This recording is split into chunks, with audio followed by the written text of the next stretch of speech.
you might notice a different background. Why would that be? Because we've moved into Tano Spirits' new home.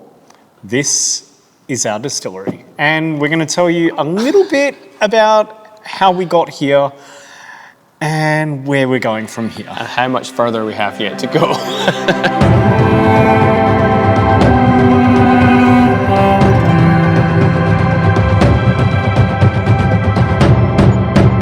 Hi everybody, I'm Fletch. I'm Kev. And we're Tano Spirits, a Melbourne-based Shochu distillery.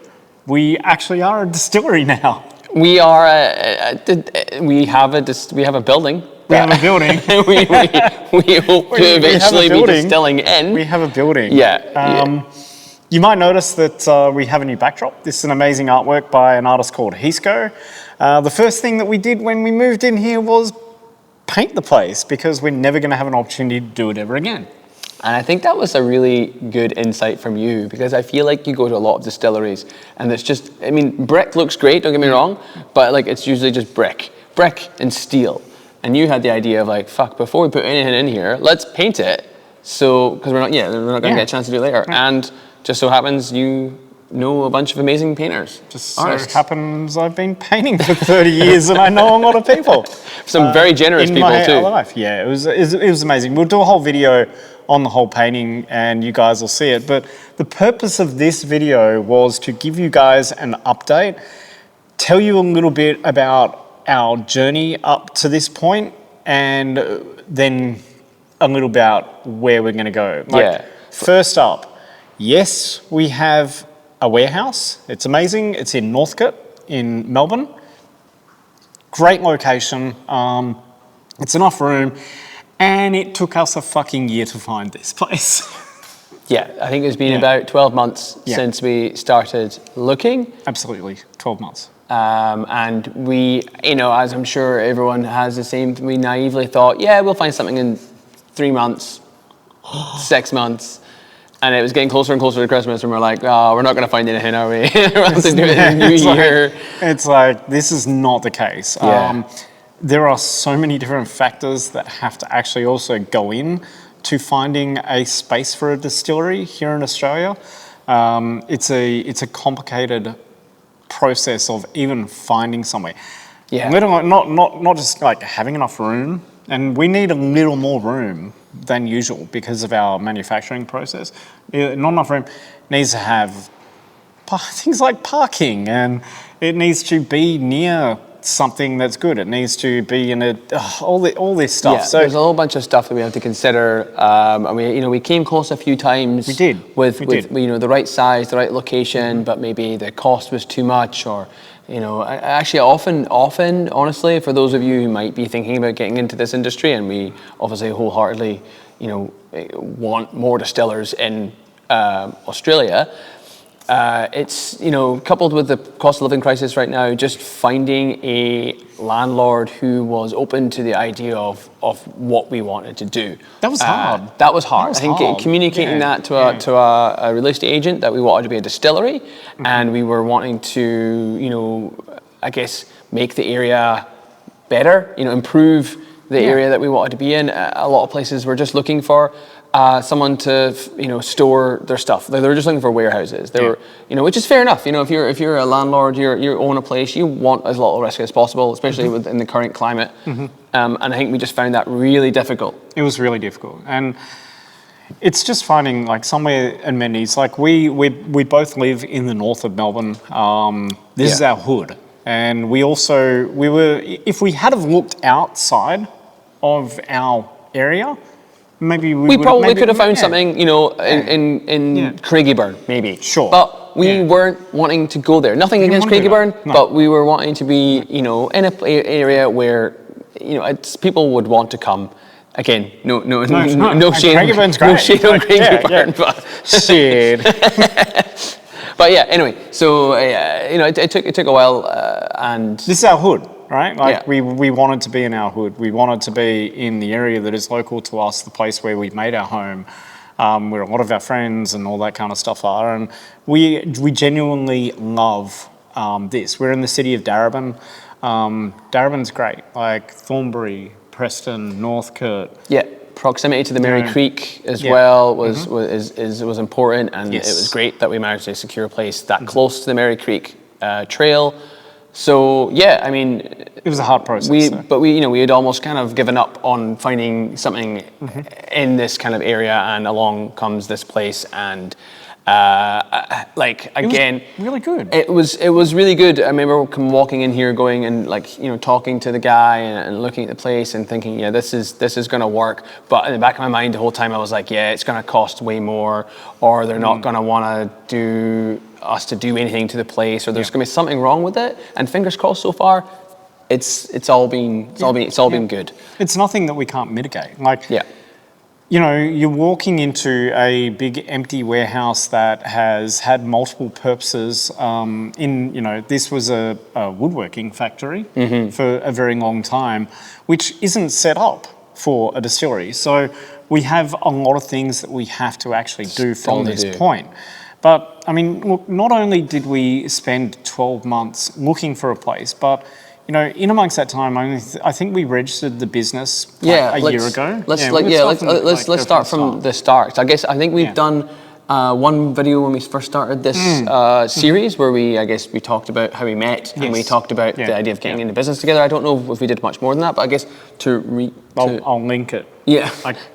To recap, after that point when we decided to start the business at the start of the year, and we're going to go through this for the interest of really anyone who's interested can listen to this, watch this. But what we really want to do with this is those of you who are maybe already in the industry or wanting to get into the industry, we found that it was quite difficult to know everything that you needed to do in the order in which you should be doing it.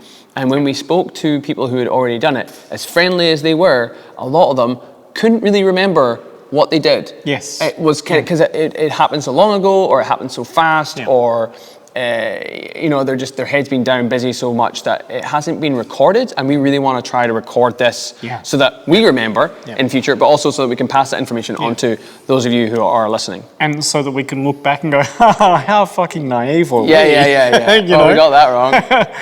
But that's a whole part of it, and that's a whole part of this channel is we're starting from scratch. We've had some fantastic opportunities along the way for different places in different configurations and that of the business, but at the end of the day, everything here is fully from scratch. And also, this is a little bit of an explanation to our friends and family to explain to them our crazy road that we're going down so that they understand. Yeah. And it's been a lot of work, right? So not only did we start looking for a place a year ago, but the first thing that we did was we set up the business. Yeah. We got a great accountant. Probably the very first thing that I think that anybody should do when they're starting any business is number one, get a really good accountant. Get an accountant that has experience in the area that you're actually going to be in and that knows what they're going to do. And it just so happens that our accountant is pretty great. Has experience with setting up distilleries and breweries in the past, so knows a little bit about the ins and outs of that. But just as far as the legal stuff, setting up the business, making us a legal entity, bank accounts, linking all that stuff together is really important, and that's kind of the first step you need, because you need an ABN often to really progress past that point. Yeah, and look, ABN, ACN, getting our directors, becoming directors of the company, directors ID, all that kind of stuff. Setting up the way in which the financials will work. We're set up as a trust. As a family trust, so that the business is operating under the trust. And that's a really great model that was suggested to us. So that was all the kind of forming stage. And this is, me and Kev sitting there and just working through things while we're searching everything else. In the background of that, we're also sitting there going, okay, well, what are we going to need when we actually do find a place? And when we actually are able to move in? Well, we're going to need equipment. So we spent about a year hunting the depths of everywhere and everything, looking for equipment. We are not a traditional distillery. right? So we're not, we don't need big mash tanks and big stainless fermenters and that. And a lot of what we're actually doing is replicating very traditional ways of making shochu in Japan. And that was an interesting thing that we came across because we did reach out to a lot of other brewers and distillers in Australia, and I think I'd highly recommend that anyone getting in the industry does that. Like, everyone's super friendly and wants to help, so don't be afraid of going onto their website and tracking them down and just saying, hey, what advice do you have on this? Yeah, segue into that just really quickly. Yeah. Like we have made, we spend a lot of time talking to people, talk to everybody. And you would be so surprised at the welcome nature of the people that are actually in this industry, the distillers, the brewers, and everybody in hospitality as well, that are genuinely excited and are just really, really wanting to help. It's been nothing but amazing to see. And in a lot of ways, it's a small community. Super small. That's just been fantastic. So, look, we've been hunting equipment, and trying to organise our stills, trying to work out how we're going to set up our koji room, which will be a large, basically HVAC-controlled room which will grow our koji, trying to sort out what we're going to do for our fermenters, even little things like forklifts and pallet trucks and all that kind of stuff. All the things you don't really think about necessarily, but then you start to piece it together. A light bulb moment came on for me when we had reached out to a manufacturer to get a steamer made, because part of our process, which, as you were saying, Fletch, that we have quite a different process to other brewers and distillers. So while that was really good to go to them initially and say, hey, what equipment do we need? When they came back and said, you need this, this, and this, and this, we're like, okay, well, we actually don't think we need this and this because of our process. But, we need a steamer. And then we made the steamer, and then I started one day going, how do we get that in here? And then I started going, oh wait, I need a forklift license. Oh, I need a forklift. And then all these things started going, oh my God, we need to do all these things, which that's not. And it's a cascade. And the more you think, and it's really good that we have set up a system called Jira, is it? I'm an IT tech nerd. I've been using Confluence and Jira, which is, my life is all around agile project management and agile ways of working. Nerd. So I am a nerd. I am. Thank you. We need nerds. We need nerds. The most beautiful compliment Kevin's ever given me. We use Jira, which is a agile software, mostly for software, but it's actually very good for production. Agile actually literally came from production. Car manufacturing production process and stuff, right? Yeah. Like Toyota and that used it. And it's good to just, every time you think of something new, you add that to the list of things we need to do and prioritize that list keeps growing and growing and growing, and I'm not sure when we're going to close these tickets. Look, having a really good and we literally just started on this not too long ago, and I'm kind of kicking myself that we didn't start it sooner. Having a really good project management methodology for what you're actually working on with this kind of thing, it's great. That's another point. Really 5 points. I think this is definitely number 2 of having a good project management software. So initially we were kind of just using Google Docs. Yes. And just throwing ideas in there, which is great, but then you soon kind of lose track of who did what, where, why is this line item in here? What does it fucking mean? When does it have to be completed by? Yeah, it doesn't have any of that. So it just it just sits in there as a Google Doc, and you're like, oh, I haven't looked at it in a while. Thought about things like Trello, like a good note-taking thing, and that was good. Kind of I think you were using some note stuff to start with, but I'm like. And then my business analyst mode came in. I'm like, we got to structure this shit. We've got to do this.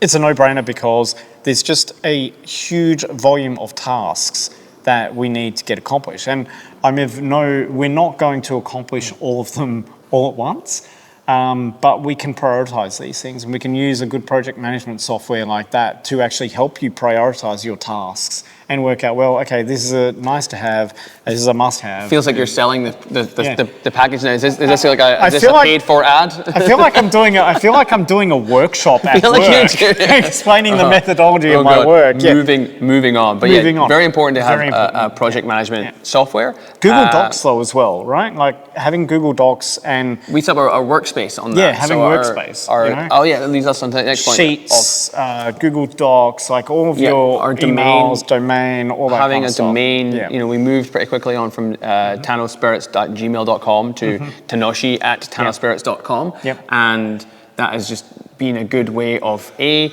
kind of legitimizes our business because we're not just at gmail.com. It's important to do these things from the start, though. It is, and it like, good to do that early because I feel like when you start having a professional sounding email, then manufacturers are more likely, or people are more likely to get back to you. Yes, because this is true. You're not just old mate from down the road. You're like, oh wait, hang on, this guy actually has an email address that looks like a company, and we are a registered company, and maybe we have these guys the ACN can actually buy our stuff. Yeah, so like that's another really good thing if you're going to go for it. Like get a domain name. That was good. Amongst all of that, we did all of this. So we set up our Instagram. We don't have the website up yet. The website will be coming up pretty soon. But we started the Instagram, we started the YouTube. That kind of thing, like trying to build like from the get-go, mailing lists. Where something we need to do, That's on our list. It's on our list of things to do. Setting all that kind of stuff up before you even get anywhere near production is really important. Yeah. So I guess that's all the stuff that we've worked around in the project management and looking for the equipment. So I guess that's what next out of all the many things. There's so many things. Well, I mean, I guess we can talk briefly. The next part about I guess we're talking about business. The next thing that's really important is our financials. Yes. So what we've mentioned previously is that we joined the Distillers Institute, which is an Australian company or group education program that helps budding distillers get into the industry. So they are fantastic. They're very good, and they have two courses. One of them is it's called like Start Your Distillery, and the second part is like Build Your Distillery. I could be getting that wrong, but essentially it's in two parts. One of them we'll link to it. One of them basically asks you questions to the point where you go, yes, I'm ready for this. And the next part is like, okay, cool, these are the steps you need to do. Yeah. And we've been sort of following that, which has been really helpful. It costs money to do it, but it's worthwhile because they have a bunch of really well put together spreadsheets that have all of the formulas in them that you can just plug in, and it gives you an idea of your financials. From your raw materials to your electricity usage to what your output and your expected profit will be. That's a really good tool to have early on when we're still trying to figure out how big are we going to go, how much do we need of this, and then you put those numbers in, and you can play around with them until you find that kind of number that starts to make sense in your head. Let's just talk about the spreadsheet for a moment. Spreadsheet. And it's good, but Jesus Christ. It's an amazing spreadsheet. But it literally probably took me about a month or two to really frickin' understand this whole thing. And that's the other thing. Like, in this industry, there are so many acronyms. Like, even understanding the concept of allow to start, right? And it's a big learning curve, and I'm pretty sure I had a dream about this damn spreadsheet a couple of weeks ago, because that was when I was really hardcore into this spreadsheet and just looking at it all the time. But having a forecasting for your business is probably really, really important, and we're working on a 10-year forecasting. It's important for not only to know and understand what our potential manufacturing costs are going to be, and our OPEX, our operational expenses.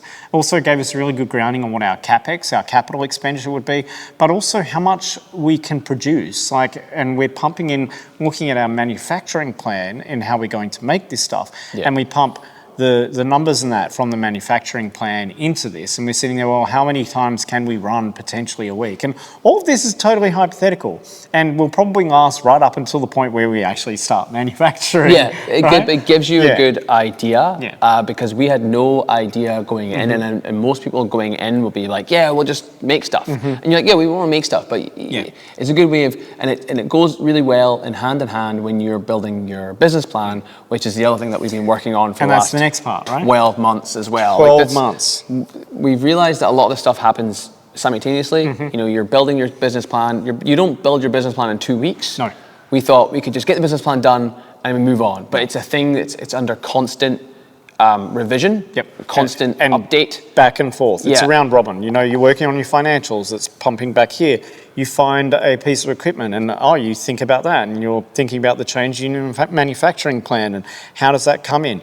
How do we rewrite this so that you know, like there's certain aspects of our go-to-market strategies and all that kind of thing, you know? Like, yeah, it's interesting. It helps you build a picture in your mind, and also a picture in the mind of, because the important point of the business plan is, if you don't have one of those, you don't get a business. Yeah. Like places will look at your business plan, especially investors, banks, councils will look at these things and basically judge whether or not you're worthy of, a bank will give you money based on that business plan and how tight your financials are. It has to be pretty solid. That has been a bit of I've not enjoyed it, but I'm glad that we have the tools to understand it. Yeah, and we had the experience of people that have done this before to actually guide us through the process. Now, speaking of that and going from the business plan, so we found a place. We've set up all that kind of thing, and just to show off, these are the new shochus that Kev and I have both recently bought. So we're just gonna in the last 2 weeks. We'll get around to reviewing some of these probably, but yeah, we've bought four new shochus in the past. I mean, these have all been purchased from in Australia, which is something we need to do another video on. We will. How to buy it. Is how to buy it, where to buy it. We actually need to do some interviews with the people who sell this stuff. 100%. Just to help spread the word. Anyway. So segueing into, so we did all that stuff. We've been working on all those things. We've actually, custom manufactured some equipment and all that. We found a place, and now what, Kev? Yeah. Now the big one. The big one. Yeah. So now we are into so we've signed the lease, right? We have it for 5 years plus another 5-year option. 5-year option. Yeah. And now we have approached the council. We had so you start off with a pre-application planning meeting, which is really, really helpful. It's not free. It's usually a couple $100, but it's an hour sit down with a member of the council, town planner, and you will have a discussion about a frank and fair discussion about what you want to do, and they'll tell you what you will need to do, like what we want to do, and they'll say, well, this is what you need to. This is the boxes you need to check in order for us to give you a permit, which will allow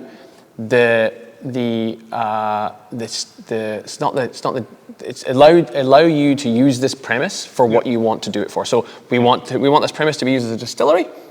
If we can check all the boxes from council, they will say, yes, you may now use this premise as a distillery. And from that, and we're not even into the licensing yet, right? So from that, once you have that planning permit, then you can go and do your licensing. Which you can apply, because we're having a cellar door, and there's no distinguishment here, at least in this council and this state, I believe, no distinguishment between a cellar door and a bar. So we effectively set up a bar. Then we have a manufacturing. And that's our ATO production license. So we have 3 licenses. We have a license to own a still, which is not really, we've actually applied for that already. A license to manufacture excisable product, which is, in this case, shochu or spirits. And then we need a license liquor license, right? So it's like 3 licenses you need to apply for, and you need to get this planning permit before you can apply for at least 2 of those. And you need the business plan as well. Yeah. Right? And the business plan is all contingent on your financial plan.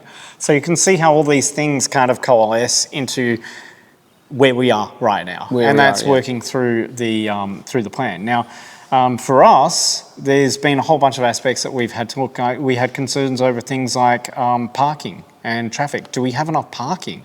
We're just outside of public transport zone, which is 300 metres, and we were worried that maybe we don't have enough parking. We're still not sure. So we have to do things like traffic hazard assessments. Acoustic assessment is another one because we have some residentials close by. Odour assessment. I don't know if we have to do that. No, so not an odour assessment. So we have to do. So there's 3 that we have to do, which is the traffic management assessment, which is to make sure that our business does not negatively impact the area as far as traffic goes. Our waste assessment as well, which basically tells council how much waste we're expected to use, and basically recommends whether or not we have a private contractor. And then the other one, waste management plan. The other one was the acoustic assessment, which is basically talks about our noise. If we're going to be running a bar, are we going to be pissing off the neighbours at the back? that kind of thing.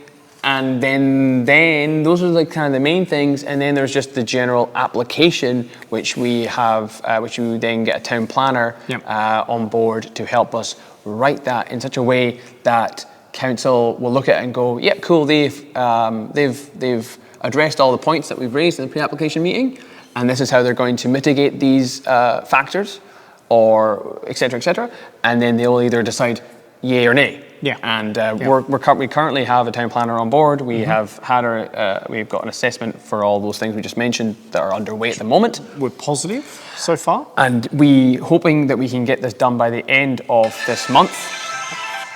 And he says he put that on Do Not Disturb. Damn it. Yeah, so... We were saying... yeah, so... Somebody forgot to put their phone on silent. So, we got a town planner. Highly recommend getting a town planner if you're getting this far into the process. Yeah. They will guide you through the process. They will explain what the council wants and how they want it to look, and they will also help you reach out and get assessors to do what we talked about: the waste, the traffic, and the acoustic assessments, and any other assessments that council deem necessary. And it's going to cost you. Of course, everything costs you in this business. Everything costs. Nothing comes for free when you're doing it. When you're going through all these, jumping through all these hoops. But it is worthwhile spending the extra money to. Not that we've submitted it yet. We're hoping to submit by the end of this month. Have an advocate as well. To have somebody who knows the intricacies of council, probably knows some of them. Knows what they're like, and can fight for you because. Us, we just want to make stuff, and we just want to make stuff. Just knowing how council act is really important. So that's where we're at right now. That's where we're at. Yeah. And the next step is to get that application finished and submitted. We wanted to do it, before Christmas because ideally, because obviously everybody's going to be away. We want to get that in there so that we're not having to wait until after the Christmas startup or after Christmas time. The other thing about getting the town planner and stuff as well is that when you submit your planning application, if there is a mistake or you have to go back to it, then it'll come back to you and then it will be resubmitted and then it needs to be re-picked up. So you're talking delays, and it could be a month, it could be a few weeks, could be, It's definitely... every time you have to resubmit, the time ticks. And when you're in business like this, you want to get up and running as quickly as possible because you're just burning cash right now. Yeah, I mean, at the moment, we are lucky that we have a grace period with this place. We don't have to pay anything for it at the moment, but obviously... It's coming up. So we want to try and make that work as much as possible. Yeah. Of course, if it wasn't for Christmas, we would have a bit more time, but, there was kind of non-negotiable point. Yeah. We're just going to have to keep going, keep working, keep making money so that we can keep this dream alive. So what else? And we will, because that's exactly, we're here now and we're committed, and we're committed at least for 10 years, and rain, hail or shine, we will find a way to make this work. Yeah. That's just how it is. And thankfully everyone around us has been very supportive. Very supportive. It doesn't feel, often it will feel like we are on our own, but not when we've got friends and family who are here to help and a bunch of really eager and friendly distillers and brewers who will hopefully we can share some shochu with them in the not too distant future. So what else is next then? Well, we kind of like one really important thing was that obviously when you ramp up manufacturing, you're making spirits. Even though our spirits can be ready quicker than normal, it'll still take time once we make it for them to age. So, we kind of focusing a little more on the cellar door kind of area, maybe have a bit of a, we may very well have a cellar door ready in this facility before we're actually making anything. And, the reason why we want these shochus on display here is so that we can kind of start that process with the videos we've been doing, the reviews, getting people excited and interested in shochu, and we're going to continue doing hopefully those videos. Sell some of this shochu at the bar. And get people educated, get people excited about this new kind of spirit in time for us to actually start producing it ourselves. So let's see. So we're going to finish the painting of this place. It's almost done. We have a lot of electrical work to do. So we need to get an electrician in. that's on the priority. We have a large wall that needs to be knocked down, things that need to be moved around. Yeah, there's some plumbing. We've got plumbing, lots of plumbing to do, lots of plumbing. Moving some water, moving some... Waste management stuff, like we have to look at how we're doing our waste management. We need to get our steamer in. We need to work all that out. The Koji room. We need to think about how we're going to do that, and it's probably going to be based on a walk-in fridge. Mm-hmm. And I think we found as well, going back to your previous point about how we have a different process to a lot of other places. We can't just reach out and go, hey, Voyager, give us your malted barley, because we don't use malted barley. Yeah. We use unmalted barley, and rice and sweet potato. So we have to now go out and find suppliers for these things that those places are probably more used to selling to, like grocery stores. Yeah. So it's been quite an interesting little journey. And I think we've nailed some down. We're pretty much sure that we have a sweet potato. Pretty sure on the rice, and pretty positive on the barley. So, obviously we're doing all this now to preempt it. But I think that our goods, are pretty well locked down. So there's that aspect of things. We need to put in all of our racking. We need to, set up our office space. Just look around, basically. This looks great, but behind the camera, not so good. Well, what I'll do is I'll actually just get my phone and I can sync this, right? So I'll just show you. So this is us. This is us here. Hey, how you going? All right. So I'm going really quickly, but so this is the warehouse here. Stills and everything, and waste management will go down here, steamer down there. As you can see, there's a lot of stuff around. That's our office up there. Racks are going to go in there. Koji room's kind of going to go there.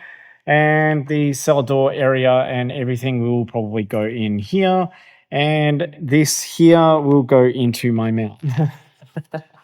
Anyways, we're going to spend this Tano Talks all about explaining our journey. This has been been a bit of a grab, because we had so much that we've been wanting to do this for a little while. We're going to go into a few details here and there. We're just going to talk to you about why we're doing this and how we're doing this, and the mistakes that we'll make, and maybe, in 5 years' time, what... we'll make some mistakes. We'll make mistakes, and we'll maybe save that lessons learned video for a later, 5 years. A later video than when we realise what a huge mistake we've made. Now, it'll be fine. But it's not an easy thing. This is actually literally and I've done some hard things in my life, but this is literally one of the hardest projects that I've ever taken on. Don't think for a second that it is not hugely complicated. However, it's also really fucking fun. And that's, for me, like one of the most important things here. Like, it's really fun. I'm learning so much and I'm having fun. And I just, I'll keep saying it. I just want to make shit. I just want to make shit. I just want to make shit. Yeah. It's like, get all this stuff out of the way. But this is setting us up for success, right? That's right. That's right, and there's a long way to go yet. We'll do many more of these videos. Many more.